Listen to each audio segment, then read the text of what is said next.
আসসালামু আলাইকুম। পরম করুণাময় আল্লাহর নাম লইয়া আপনাদের দোয়ায় ছোটো পরিসরে 22টা চীনা হাঁস লইয়া হাঁস পালা শুরু করলাম। এর আগে আর কোনো সময় আমি হাঁস পালছি না, এই জন্য হাঁস পালা সম্বন্ধে আমার তেমন কোনো আইডিয়া নাই।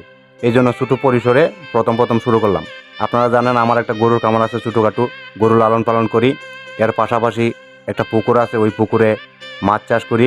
তো চিন্তা ভাবনা করলাম খামার এবং মাছ চাষের পাশাপাশি যদি হাঁস পালা শুরু করি, এই চীনার হাঁস পালা শুরু করি, তাইলে হয়তো বা এইটা থেকে আমার একটা বাড়তি আয়ের উৎস তৈরি হবে। সেই চিন্তা ভাবনা থেকে ছোটো পরিসরে প্রথম হাঁস পালা শুরু করছি। যদি ভালো বেনিফিট পাই তাইলে পরবর্তীতে বড় আকারে হাঁস পালার পরিকল্পনা আছে।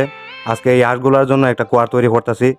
দিনের বেলা সারাদিন এই কোয়ারের ভিতরে হাঁসগুলো থাকবো, কারণ একবারে সাইডে রেখে দিলে হাঁস হারায় যাওয়ার সম্ভাবনা আছে। আমরা বাড়ির পাশে একজন মহিলা হাঁস লালন পালন করুন, উনার প্রায় 4-5টা হাঁস হারাই গেছে গা।